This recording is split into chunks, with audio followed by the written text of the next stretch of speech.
everyone. You can all hear me, right? Yeah, you can hear me? Okay, good. Well, I just want to say it's great to be with everybody. It really is. These weekly sessions are really, really special, and I appreciate them. So why don't we all settle in? I'll ring a bell and let's do a meditation together.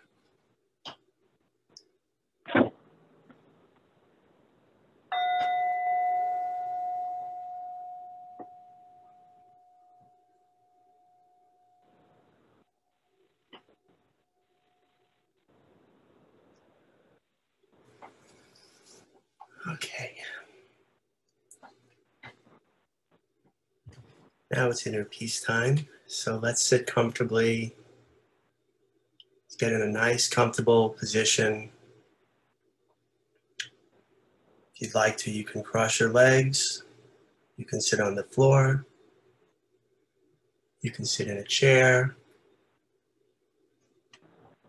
There's no right or wrong. However, I would suggest, the Buddha would suggest to have an erect back, meaning sit up.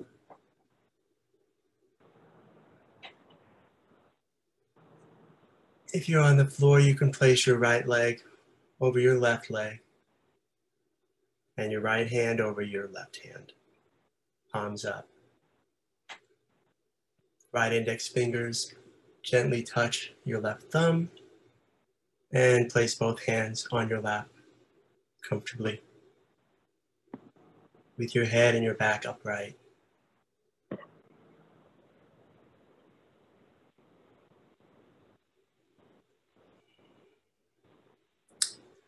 Let's take a few deep breaths, 3 deep breaths, deliberate deep breaths. In and out.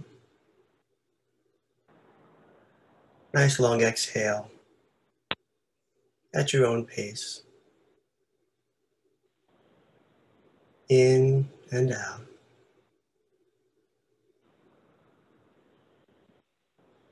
One more time. Breathe in and breathe out.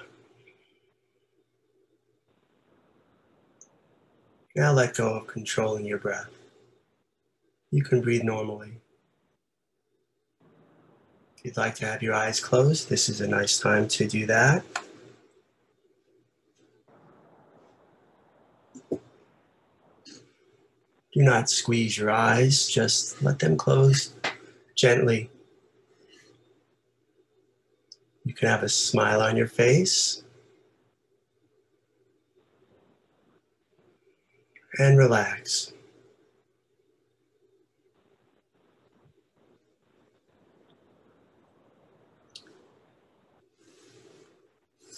It's nice to turn your attention to something to follow, such as your breath. If you like to follow your breath, this would be a nice thing to do. If that's not easy for you, you can choose sounds, something else. If you're following your breath, you could notice, where do you feel that breath? Is it at the tip of your nose? Is it in your chest, your belly, your abdomen? Just notice it. Don't push it to any other place that you're not noticing. And see what you're experiencing and be with that for some time.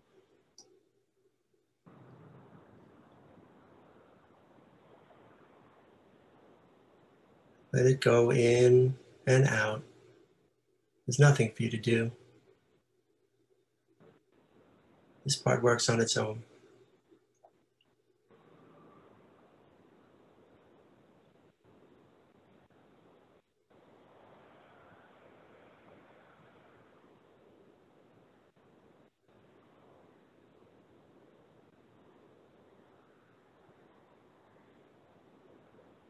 In and out. If your mind wanders, just come back to that focus.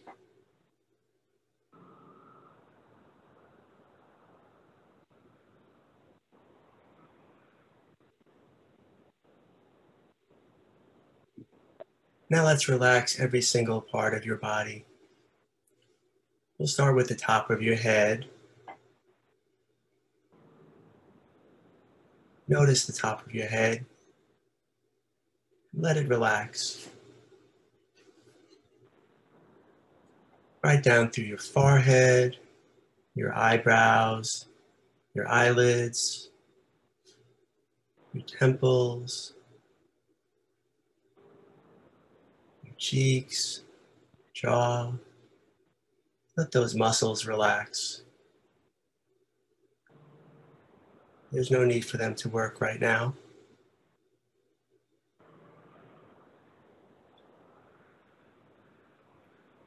Loosen the muscles around your neck and your shoulders. Give a moment for both sides, your shoulders and your arms. Let it flow down. Again, there's no work that needs to be done. Let these muscles and let your arms just be. There's energy flowing there, let it flow. If there's not much energy flowing, that's fine too. Let them rest and relax all the way down right through your fingertips. And the energy can go right out of your fingertips.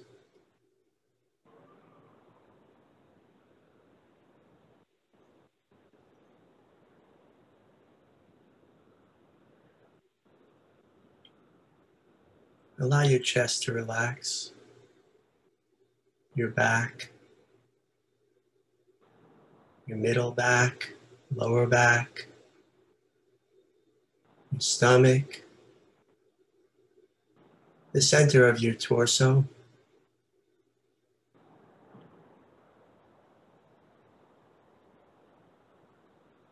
Let them be.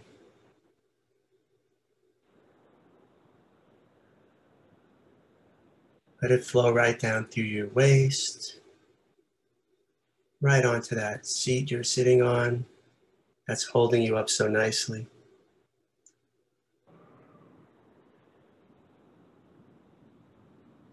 Down your legs, your thighs, your knees and your calves. They work so hard to keep you moving around all day. Let them have a rest. Let them be.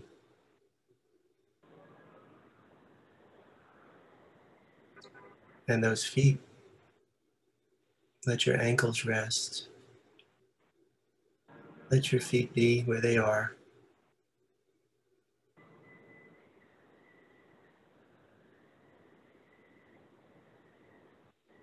If you feel like a little smile on your face, bring that back.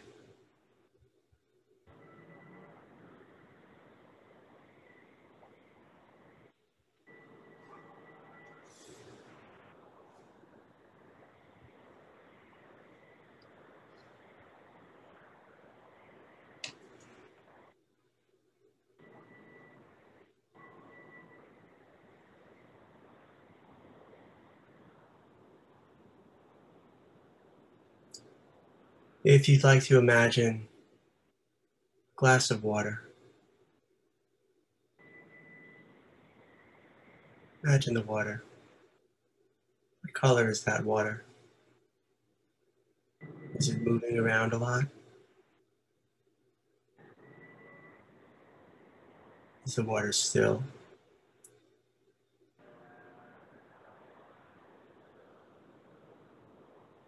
If you can, see if you can let that water, that glass, be still. Whatever colors are in that water, let them settle down, right down to the bottom of the glass.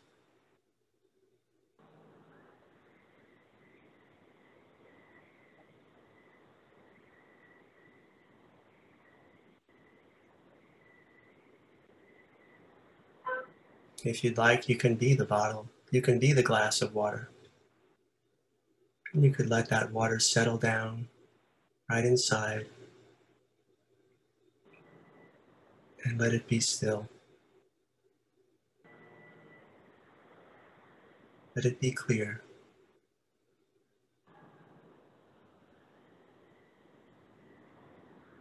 Now that may not be the case, and that's okay.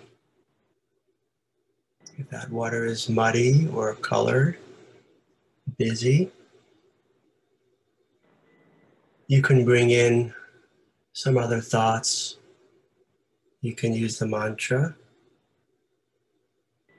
Sama Arahang, Sama Arahang, Sama Arahang.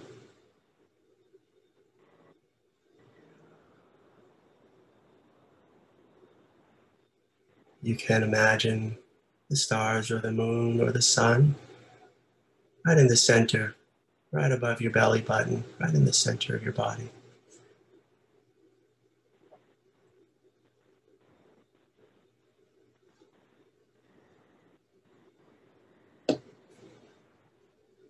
There's nowhere to go, there's nothing to do, nothing needs attending to.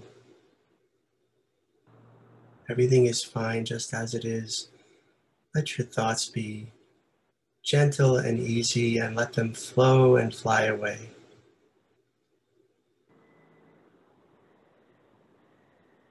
Allow inner peace to show and shine. It's there.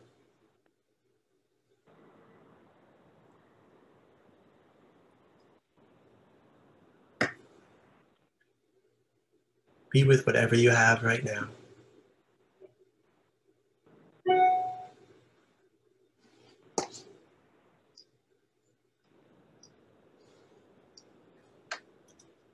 And let's sit in silence for a little while, for a few moments or so, together.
May you be happy, and may you be healthy.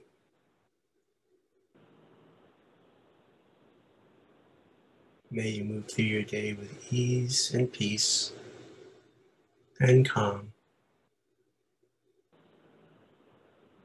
May you feel safe.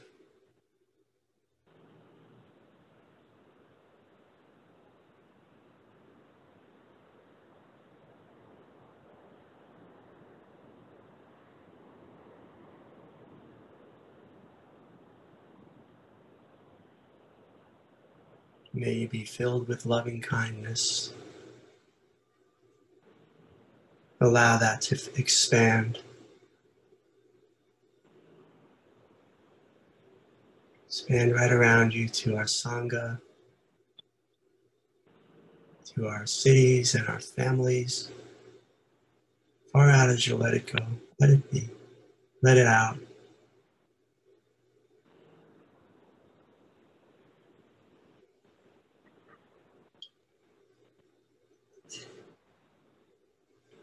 We approach the end of our sitting, and when I ring the bell, allow your eyes to open slowly and calmly. No rush.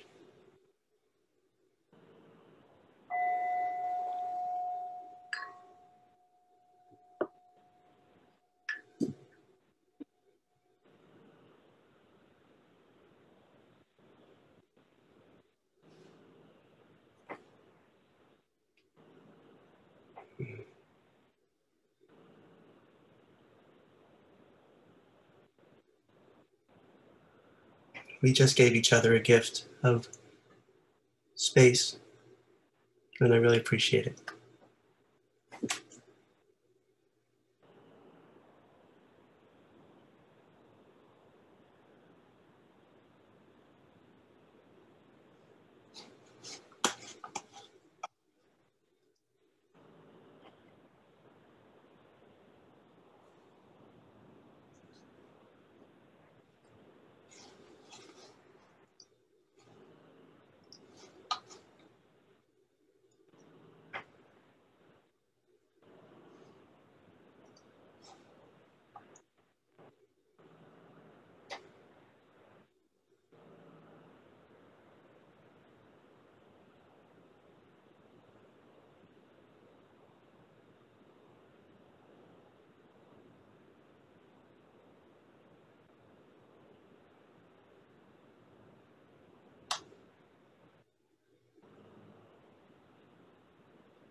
Well, why don't we take a couple of minutes, maybe 2 minutes or so, and when everyone's ready, we'll have a wisdom talk, or so I hope.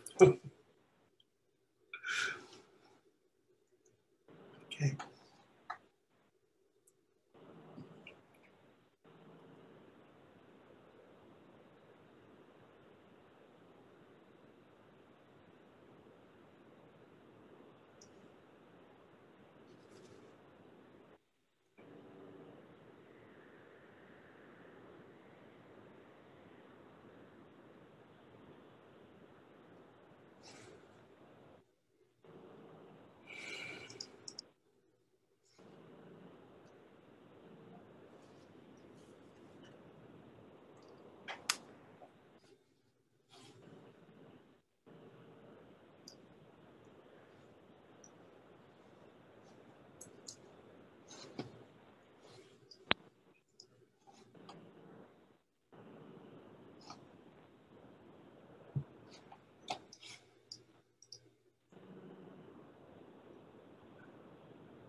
Okay, how's everybody doing? Good.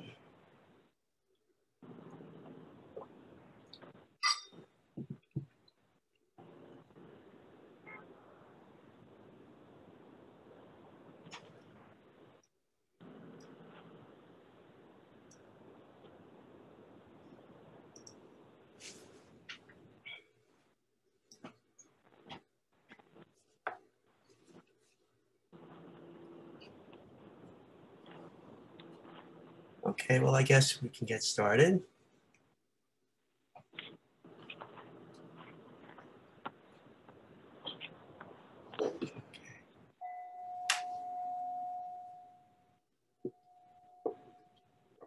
Okay.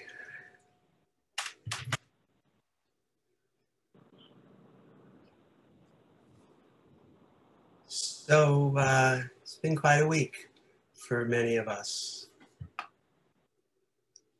And whether it's the elections, the health, or your work, relationships, other things that you desire, some combination of these things. Mostly everyone I know has had really strong emotions this week. So I'm assuming some of you here have as well. And I thought that, well, let's talk about that. Let's make that our topic. Let's deal with strong emotions. And how do we deal with strong emotions? So I was really looking at this through the point of view of impermanence and how this plays into dealing with strong feelings, strong emotions. I guess emotions might not be the word used in the Buddha's day, but I'll interchange emotions and feelings throughout this short talk. So I'm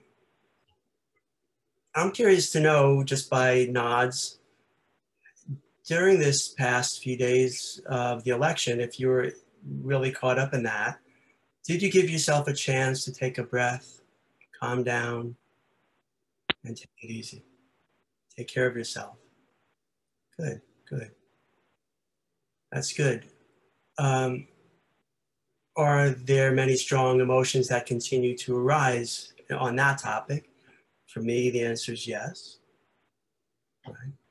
Right. So what I'd like to do is I'd like to just do a little experiential thing for us all here, because I think that just merely teachings without it becoming an experience is missing some of what we're trying to do. I think this is, in my opinion, it's a very experiential practice. There's a lot of wisdom and a lot of things to learn on an intellectual level as well. But I wanted to just try to do something here. Play along if you'd like. So this has to do with paying attention to your emotions. Let me just put a couple of questions out. Have you paid attention to your emotions lately? Do you do that? How long does it take before a new emotion comes and goes? Do you notice that? If you wanted it to stay, were you able to keep that emotion around?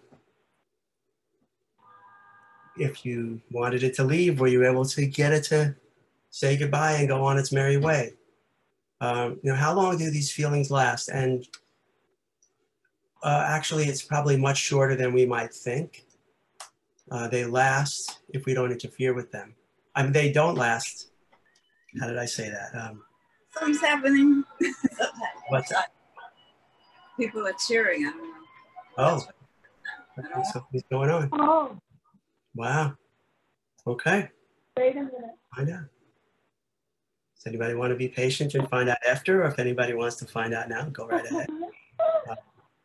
Oh. I'm sorry. Okay. Well, here's an emotion, right? Something is coming up and we have a lot of assumptions about what it is. We have expectations. It might mean something about the election, or maybe those horns are honking because there's something else going on. No. So whatever it is, let's see, okay, whatever it is, something is coming up. So what I'd like to ask us to do is sit quietly just for a moment or two and remember and pick one of the strong emotions that you had in these recent days. And it could be anything. It doesn't have to be with politics. It could be jealousy. It could be anger. It could be strong feelings of love. Whatever feeling you had that was strong, just remember that for a couple of moments. And let's see if we can carry on through this while the horns are honking outside, which I think, in my opinion, might be something that I particularly like. Somebody else might particularly be very upset about that. Okay. So with that strong emotion, is there a word or two that comes to mind to describe that emotion? You don't have to share this, just think about it. You don't have to go to an extreme for this exercise. Just pick an emotion that you've had recently. What does it feel like? Where do you feel it? Is it in your body? Where do you feel it? Okay.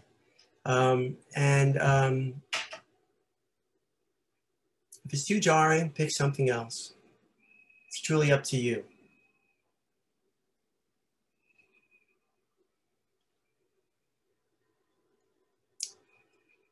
Okay. Now let's move from that emotion to whatever you felt like, whatever you feel like right now. In both cases, were there stories attached to the emotions? And usually there are. So what I'm asking you to do is to look at the emotions and then realize, oh, at 1 minute, I was thinking about this, I was feeling this, and now that's gone, and now I'm feeling this. Right, so how long did it last? Now, I suppose, perhaps we could have done this little experiment a little better from my point of view, but I'm essentially just trying to make the point that you really see inside yourself what's happening. Not just intellectually, oh, I know that these feelings come and these feelings go. I think the way to really be with this is to really feel the feelings. Where do you feel them when you have the feelings? If you're feeling a sense of joy, what does that feel like? Are your arms a little looser or something else? If you're feeling anxious, where do you feel that? I know for me, when I feel anxious, my jaw and my face gets very tight. And I notice that. And I'm like, okay. Right, what happens in my feet when I'm anxious? My feet want to run off and I feel it. How am I feeling with the cheering that's going on outside? I'll tell you what, I think it might be news I'm very happy about, but I'm finding it distracting. So what's that doing for me? It's keeping me a little jumpy and I'm not quite on my text. So I'm noticing that. Okay, how long will that last? It's not going to last forever. This good feeling might be a terrible feeling. I might have it all misconstrued. I don't know. Okay. Anyway, the point is feelings are impermanent. And the more we can get in touch with this impermanence and get beyond just that it's an intellectual good idea, is I think what the Buddha was leading us towards. So what are these feelings? What are they made of? And what happens to them? So while we have a lot of honking going on, a lot of cheering going on, I'll read something from Wisdom Pool Nov, who wrote in his book called Emotional Rescue, of what emotions are according to the Buddha. He says, according to the Buddha, our emotions are playing within a great field of energy, an expanse of vividness. beautifully bright and full of sparks. And that energy is like pure water that has no fixed color or shape of its own. It's clear, it's transparent, and it's refreshing. Then thoughts come in and colors that color the clear energy with labels, judgments, and stories. Each thought is like a drop of pigment that releases its color when it's mixed into water. So when the pure energy of this genuine mind is mixed with thought, what do you get? Our mind becomes very colorfully bright and expressive, and this is what we call emotions. Later on, he says, in the end, there are only two components, energy and concept. These are the components that make up emotion. Our conceptual mind is very smart about giving this energy a color and a flavor and a location. But in reality, the energy of our emotions has no location. It's clear, open, spacious, and bright, a field of energy that has no boundary. It precedes every concept. So the job of the conceptual mind is to nail down this to a single spot. Not if you're still with me, because I know that I'm distracted. You guys are okay. Okay, all right. I'm happy to repeat anything.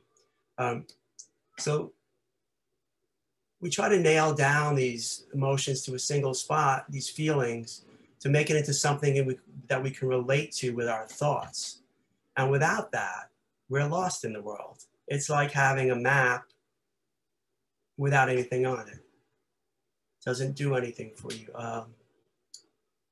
We need that. It's very important to understand where we are, what our feelings are telling us. But, and there's no doubt that emotions are the driving force in our lives. Anger, jealousy, passion, fear. At the same time, when we really look at our emotions, it's very difficult to find any solid entity called anger, jealousy, passion, or fear. There's nothing there, but it's real. So outside of these two things, energy and concept, there is nothing substantial or solid, nothing we can get a hold of. That's his point. So our emotions are ephemeral, yet it's especially true that our difficult emotions really seem to last. So how is this so? It's the stories that we tell ourselves that keep these emotions going. And again, yes, there's a place for these stories, and often these stories are very true and very important for our well-being and the well-being of others. Sometimes the stories are mixed up stories too. Nevertheless, the stories seem to come right on the heels of the feeling, but they are separate. The story this week might be, if my candidate doesn't win the election, then something terrible is going to happen to the entire human race. Or it might be, if I don't get such and such, then something must be wrong. And then my story can be, can I correct this? Where can I go back in time and change what just happened? Maybe I could say something different. How can I fix that? How can I fix that? Well, you can't. So not too long before we start this story again and again, perhaps there's a different spin with the story again and again, but the emotions keep coming back. Yet these emotions are really short-lived things. They're not solid, they're impermanent, they'll rise and they'll go. It's what we do with them, our relationship to them, our stories, how we bring them back that causes us the suffering. So what do we do? Because it's natural and it's part of our human being to do this pattern. You know, some people can be more obsessive with the stories and others can let them go, but still we cycle and we cycle. So what can we do with this difficult kind of energy? Because let's call it an energy, right? We're not the feelings. The feelings come and go. They're separate from us. Yes, they might be visiting us, but they're not all we are. If I have that tenseness in my jaw, and that's telling me, oh, that's a feeling, I don't like that, it doesn't mean that my feet on the floor might feel nice and settled. So you can have both going on at once. We're not only our difficult thoughts. And we're not only our joyful thoughts, we're experiencing these thoughts. We're experiencing these feelings. I should use the word feelings. So what I'd like to do here is just tell you some of the things that I do for myself. And I suspect, some of this will resonate with you and some of it won't. But I'd like to share with you some things I do for myself. And then I'd like to hear, shortly after that, I'd like to hear what you folks deal with. So, okay, one of the first things I do when a difficult emotion arises and I've got my wits about myself, even the tiniest bit, is that I stop. I slow things down as soon as I can. Rather than continuing, tumbling into whatever the issue is, I put on the brakes if I can. I'm not talking about freezing. I'm just saying, let's slow this down. So let's put the film in slow motion. A little slow-mo can help.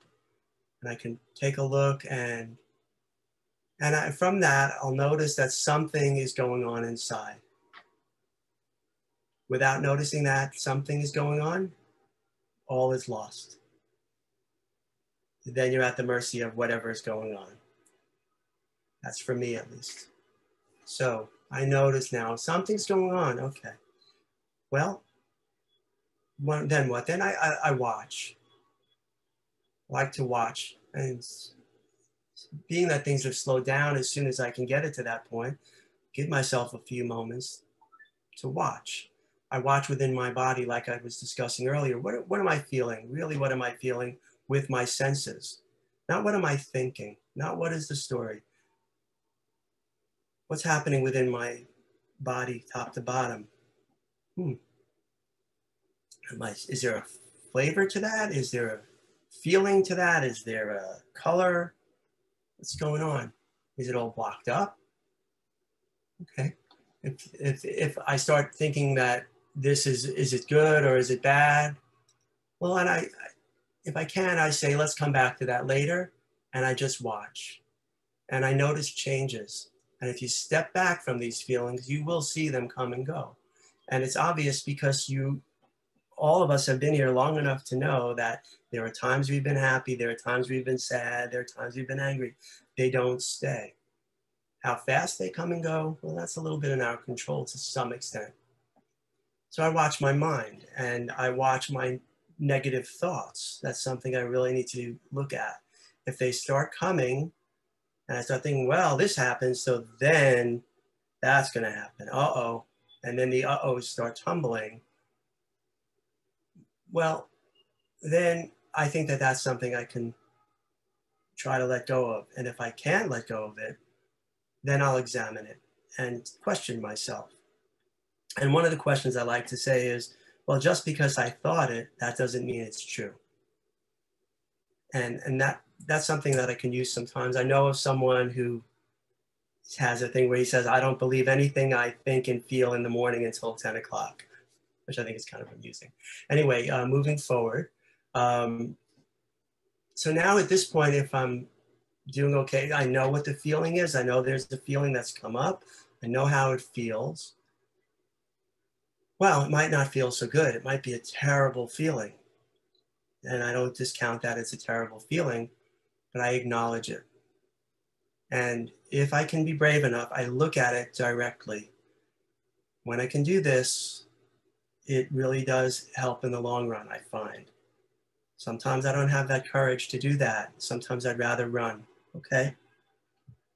If I know that, that's what I'm doing. I'm not ready to face this yet, then I know it. And I realize this is something that's really jarring to me. But I don't need words for any of this. I just look at the feeling. I look at the simple truth of the emotions. The emotions can be really, really joyful, and I may want more of it. They can be really, really hurtful, and I may want them to go away. And they will. So I don't have to worry about that. They will in their own time. If I accept what I'm feeling as best as I can, then I can catch myself making excuses and maneuvers to run away from those feelings or to run to those feelings to grasp them. You see, having difficult feelings doesn't mean that something is wrong. It just means that some things are painful. Some things are hard. That's part of the truth of dukkha. So we don't like it. That's fine too. We don't like it. We don't have to like it. If we have the courage to face it and be gentle and compassionate for ourselves, then I think we have a chance of dealing with the thing with a little bit more wisdom. If I need to, I'll take a break.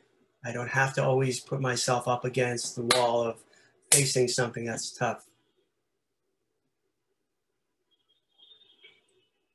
This is a way of forging a new relationship with my feelings, and I believe it's helpful, and I believe it's been working, and I believe it comes much from the teachings.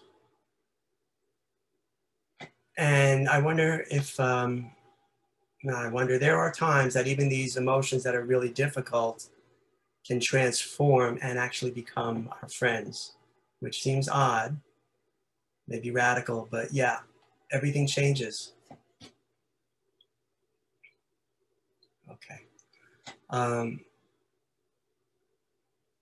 If I'm having many, many feelings at once that are difficult, and then I'll take some time. This is a compassionate moment where I'll allow myself some time to spread them out. Sometimes I imagine a big table in front of me, and instead of the problems being a big ball, let them spread out.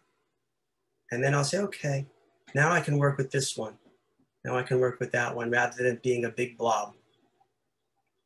I do things like reminding myself that I might actually be very safe at this moment, even though things feel harmful. It's so ironic to be talking this way during the cheering. I just can't get over it. It's really something. Okay.